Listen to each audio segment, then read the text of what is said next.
আল্লাহ রাব্বুল আলামিন উল্লেখ করছেন যে মুমিন তারাই। ইন্নাল মুমিনুনা ইযা যুকিরাল্লাহু ওয়াজিলাত কুলুবুহুম, যখন আল্লাহ রাব্বুল আলামিনের জিকির করা হয় তখন তাদের অন্তরটা কেঁপে ওঠে। এখন যে নসিহত করছি, এখন কোরআন হাদিসের কথা শুনছি, যদি ঈমান থাকে তাহলে একটু মনে হবে যে না, ঠিক হয়ে যাওয়া দরকার। যদি ঈমান না থাকে তাহলে যা বলছে বলুক। এটাই হচ্ছে এই আয়াতের মর্ম। আল্লাহ রাব্বুল আলামিনের জিকির করা হচ্ছে, আলোচনা করা হচ্ছে, যদি অন্তরের মধ্যে ঈমান থাকে তাহলে মনের মধ্যে একটা ইঙ্গিত দেবে যে না, ভুল করেছিলাম, আজ থেকে ঠিক হয়ে যাব। কিন্তু যদি ঈমান না থাকে তাহলে ইমাম সাহেব যা বলছে বলুক, আমি 2 রাকাত নামাজ পড়তে এসেছি, এটাই হবে। কিন্তু এখানে বলছেন ইযা যুকিরাল্লাহু ওয়াজিলাত কুলুবুহুম, অন্তর কি হবে? কেঁপে উঠবে।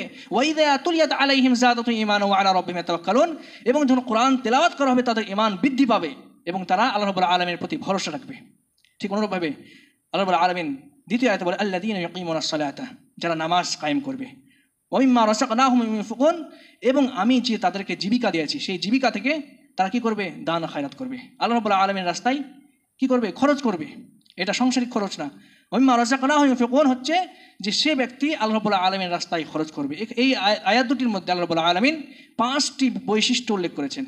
নাম্বার 1 হচ্ছে অন্তর কেঁপে যাবে আল্লাহ আলামিনের জিকিরে, স্মরণে। দ্বিতীয় হচ্ছে কোরআন তেলাওয়াতের সময় আপনার ঈমান বৃদ্ধি পাবে, কোরআন শুনলে বৃদ্ধি পাবে। তৃতীয় হচ্ছে আল্লাহ রাব্বুল আলামিনের উপর ভরসা বেশি হবে, ওয়া আলা তাওয়াক্কাল বেশি হবে, ভরসা হবে।